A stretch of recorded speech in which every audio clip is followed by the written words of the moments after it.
አንጭ ኧረ ስለ እግዚአብሔር አንጫጫ ነው። ቆዩ እኔ ልበለው እንደዛ ይሻላል።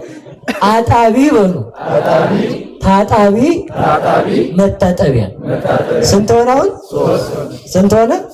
እስኪ በሉ አንጭ በሉ ነጭ መንጫ። ያ ማለት አንጩ አሁን ለምሳሌ ልብ በሉ ልብስ ሲታጠብ የሚያነጣው ማን ነው? ውሃ ነው ሳሙና ነው? ሳሙና። የሚታጠበው ማን ነው? የሚነጣው በውሃ። አጣቢው ማን ነው? ሶስቱ የተለያዩ ናቸው አይደሉም? አያችሁ፣ አሮን አጣቢ ነው፣ ታጣቢ ህዝቡ ነው፣ መታጠቢያው ደግሞ መስዋዕቱ ነው። አያችሁ አይደል? አንጩ ሌላ ነው፣ ነጩ ሌላ ነው፣ መንጫው ሌላ ነው። ክርስቶስ ግን አንጩ እሱ ነው፣ መንጫችን እሱ ነው፣ ነጮች እኛ ነን ማለት ነው። አጣቢያችን እሱ ነው፣ መታጠቢያችን ደሙ ነው፣ የምንታጠብ እኛ ነን። ሐሳቡ ገብቷችሁ?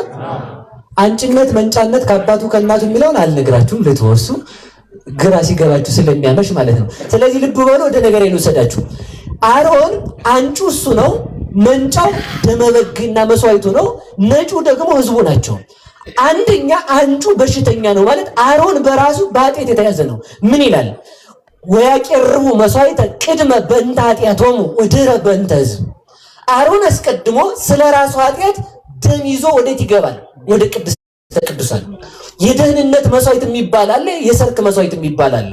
ይህ ስለማይገባችሁ እንቶ የደህንነት መስዋዕት ጨው ያለው መስዋዕት አለ፣ ጨው የሌለው መስዋዕት አለ፣ የዕጣን መስዋዕት አለ፣ የደም መስዋዕት አለ፣ የወፍ መስዋዕትነት አለ።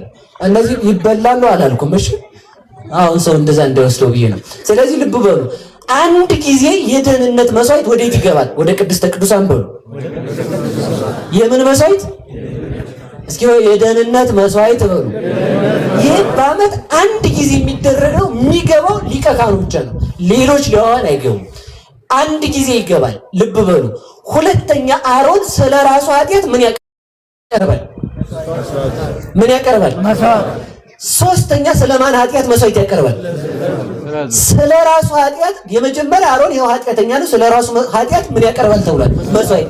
ክርስቶስ ግን ተመልከቱ፣ ወያድኅኖሙ እንተ መንገሌሁ፣ በሱ በኩል የሚመጡትን ያድናቸዋል የተባለ እሱ ምን ስለሌለበት ነው? ኃጢአት ስለሌለበት ነው።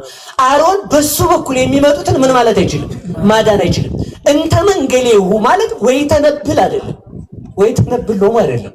እንተ መንገሌሁ ማለት ክርስቶስ በሰራት ቤዛነት አምነው የሚመጡትን ሊያድናቸው የሚችል ሊቀ ካህን ያስፈልገናል። ያ ደግሞ ክርስቶስ የሚያድነው በማን ሥጋ ነው? በራሱ በግድ። የሚያድን በማን ሥጋ ነው? የሚያነጻ በማን ሥጋ ነው? በሱ በኩል የሚመጡትን ማለት ሃይማኖት እንተ ማህባብ ተፈጥረት ሀበ ወልድ ትበጽሕ ወሀበ መንፈስ ቅዱስ ትትፌጸም ማለት ነው። እንተ መንገሌሁ ማለት ሃይማኖት አባቱን ወላዲ ብላ ትጀምራለች፣ ወልድን ከአብ የተወለደ ብላ ትቀጥላለች፣ መንፈስ ቅዱስን የባሕርይ ሕይወት በማለት ትፈጸማለች፣ ትጸናለች። ይችን ያሉ ክርስቶስን የአብ ልጅ ያሉ በሱ በኩል የመጡ ማለት ክርስቶስን የአብ ልጅ ያሉ ክርስቶስን የአብ ልጅ ሲሉ አብን ደግሞ የወልድ አባት ብለው በሱ በኩል ወደ አብ ይመጣሉ ማለት። ይሄ ነው በሱ በኩል የተባለው። እስኪ በሉ በሱ በኩል በሉ። በሱ በኩል ወደ ማን ይመጣሉ? አልቦ ዘይክል መጽያ ዘእንበለ እንተ አቤ፣ ከኔ በቀር ወደ አብ ሊመጣ የሚችል የለም ማለት እኔን ልጅ ካላለ አባቴን አባት ብሎ ማመን የሚችል የለም። ወልድን የአብ ልጅ ነው ብለህ ካመንክ፣ ወልድን ደግሞ አባት አለው ብለህ ካመንክ፣ ለወልድ ደግሞ የምን እናት አለችው? የባሕርይ እናት አለችው፣ ስጋን የነሳበት። አባት ያለው አንድ ልጅ እንዳለ እናት ያለችው አንድ ልጅ አለ ማለት ነው። ስለዚህ እኔን ልጅ ብሎ ያመነ ወደ አባቴ ሲደርስ እኔን ደግሞ የአብ ልጅ ነው ሲል የማርያም ልጅ ብሎ ሁለት ልደቴን ያምናል ማለት ነው። በሱ በኩል ይመጣሉ የተባለ ይሄ ነው። በክርስቶስ በኩል እንድንሄድ እግዚአብሔር ይርዳን። እሺ፣ ጠቅላላ አድርጌ ልጨርስ። ሌላው ምንድነው? እየሰማችሁኝ ነው? የካህን ስራው ምን ማለት ነው? በሉ መስዋዕት ማቅረብ በሉ። መስዋዕት ማቅረብ ምን ማቅረብ ነው? የአሮን ስራው ምን ማቅረብ ነው? በሬ እያረዱ እየፈረዱ እየበለቱ ማቃጠል፣ ማጤስ፣ ደም ማስገባት ነው ስራው። ደሙን ማቅረብ ነው።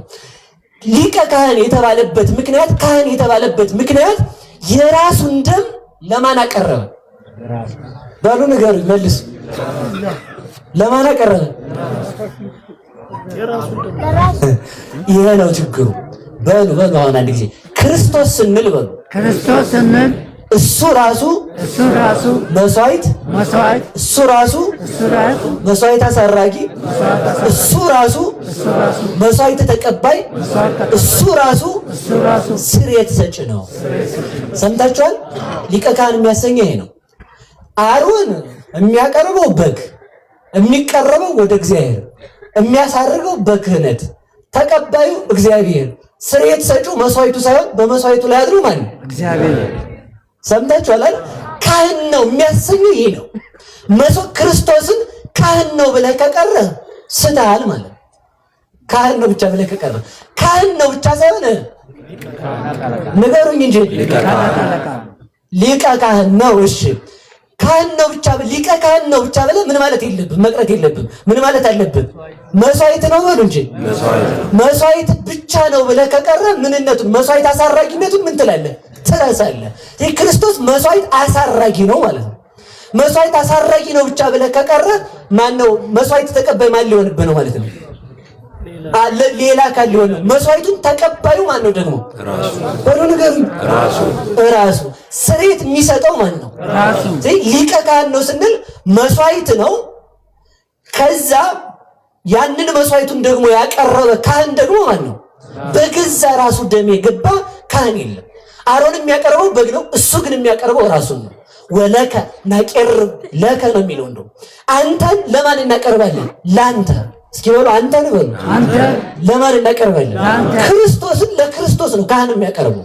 የክርስቶስን ስጋ ለራሱ ለክርስቶስ በካህኑ ላይ አድሮ ይቀድሳል። ከዛ በካህኑ ላይ አድሮ ስጋውን ይሰጣል።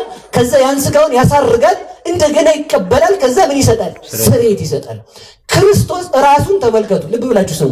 ዘአረገ በሉ እስኪ ላቡ ርሶ ዕጣነ ወመስዋዕተ ስሙረ ራሱን ለአባቱ የተወደደ መስዋዕት አድርጎ ምን ያለ ከዛ የተቀበለ ደግሞ ማን ነው? እሱ ነው። ክርስቶስ ሊቀ ካህን ነው የሚያሰኘው እስከ ዘላለሙ። አሳራጊው እሱ፣ ቀራቢው እሱ፣ ተቀባዩ እሱ፣ ስርየት ሰጪው እሱ ነው። ይሄ ሊቀ ካህን ያሰኘዋል። ሌላው እንደ መጨረሻ ወርውቅ ምንድን ነው? ከኃጢአት በሉ እንጂ ከኃጢአት ምን ያለ ነው? ከኃጢአት የራቀ ስለሆነ ማዳን የሚቻለው ማን ነው? ቆይ ማዳን የሚቻለው ማን ነው? እስኪ በሉ በሱ በኩል በሉ የመጡትን ምን ይላቸዋል? ለሌባ ዋስ መሆን ይችላል? ስለዚህ በሱ በኩል የመጡትን ያድናቸዋል ማለት የሱን ስጋ የተቀበሉትን ምን ይላቸዋል ማለት ነው? በሉ ንገሩ። አሮን በሱ በኩል የመጡትን ማዳን ይችላል? ወደ አዳኝ ነው የሚያስረክበው። እሱ ግን በሱ በኩል የመጡትን አባቴ ያድናቸው ሳይሆን የሚለው ማንም ያድነው ራሱ ያድናል። ከዛ ከሰማይ በላይ ምን ያለው ነው የሚለው? በሉ ከፍ ያለ በሉ እንጂ ከሰማይ በላይ ከፍ ያለ ካህን አለ አለ? ስለዚህ ክርስቶስ ሊቀ ካህን ነው የሚያሰኘው ሞት ሳያሰናብተው ለዘላለም ስለሚኖር ነው። አንድ ሐሳብ ብቻ ልናገር። ክርስቶስ ዛሬ እያማለደ ይኖራል አይኖርም? ይኖራል አይኖርም? ይኖራል ይኖራል አይኖርም? ማስረጃ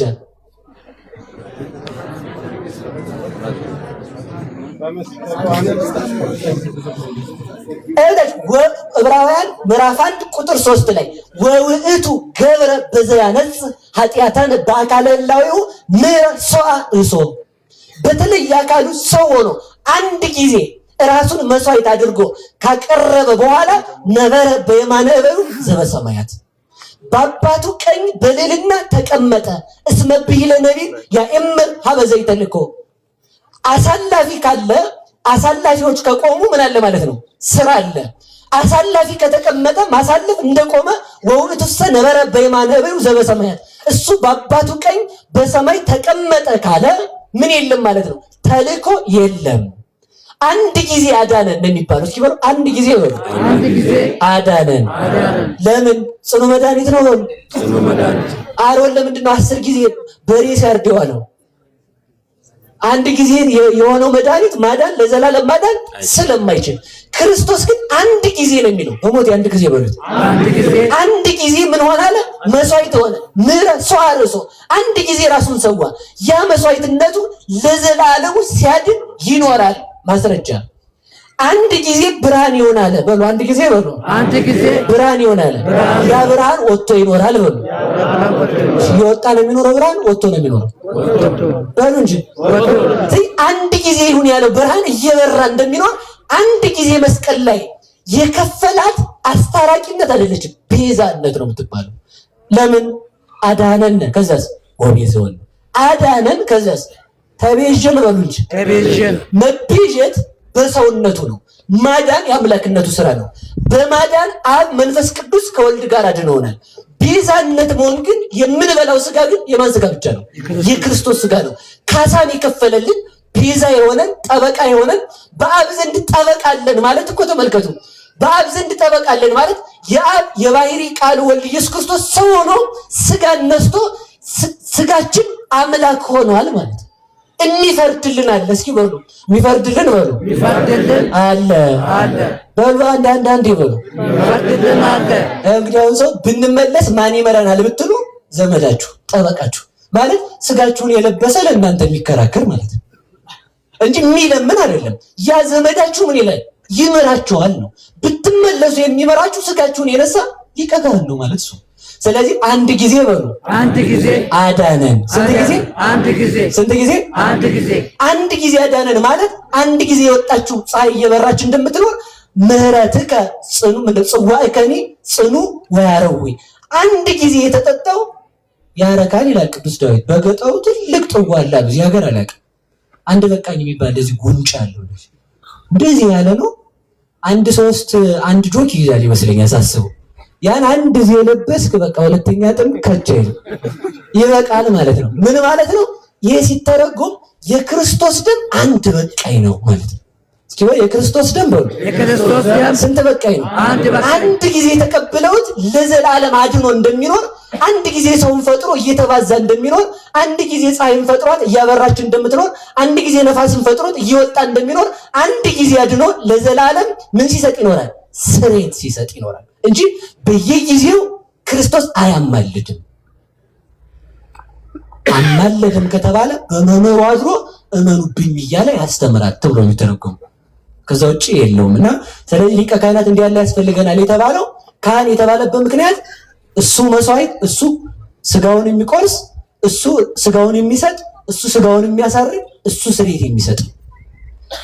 ወልድ ስጋውን ከፍ አድርጎ አብ ማር በዚህ ስጋ አይልም።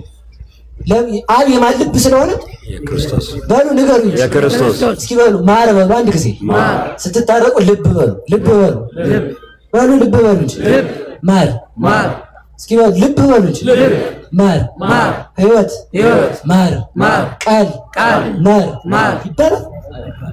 ጅል እኮ ነው እንደዚህ የሚል ሰው ይባላል አይባልም?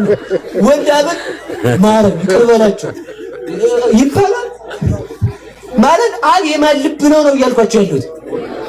የወልድ ልቡ ከሆነ ሰው ሲታረቅ ልብ ቃላችሁ ልብ ጋሽ ልብ ልማድ ይሆን ልማድ ይላል አይደለም። ቃል ሲምር ማን ማረ ማለት ነው። በልብ ያልታሰበ ቃል ያልሆነ ሐሳብ የለም ማለት ነው። በልብ ያልታሰበ ቃል ያልሆነ ሐሳብ እንደሌለ ወልድ ሲመረን ማን ማረን? አብ ማረን በሉ እንጂ። እንደዚህ ነው ራሱ ምን አለን? እመሰ አጋዘክሙ ወልድ ግዑዛን አንትሙ። ወልድ ነፃ ካወጣችሁ ነፃ ናችሁ ያለን ወልድ ነፃ ሲያወጣን ማን ነፃ ወጣን? አብ መንፈስ ቅዱስ ነፃ ወጡን። አዳነን እንደ አምላክነቱ በአምላክነት አንድ ስለሆኑ በአምላክነት አብ መንፈስ ቅዱስ አዳኑ። በተለየ አካሉ ግን የምንበላው ስጋ የምንጠጣው ደም የኢየሱስ ክርስቶስ ስለሆነ መከራን የተቀበለ እርሱ ስለሆነ በመከራ በቤዛነት ግን ትክ ሆኖ በእኛ ላይ የመጣውን መከራ የተቀበለልን እርሱ ነው። ስለዚህ ሊቀ ካህናችን እንለዋለን ማለት ነው። እንደው ሌላውን ቀን አድርጋችሁ ስሙልኝ። ምናልባት ተጣድፌ ሙሉን አልተናገርኩትም ብዬ አስባለሁ። ሊቀ ካህናት ባጭሩ ይሄ የእሱ ልጆች ያደረገን እግዚአብሔር ይመስገን። ይቆይ።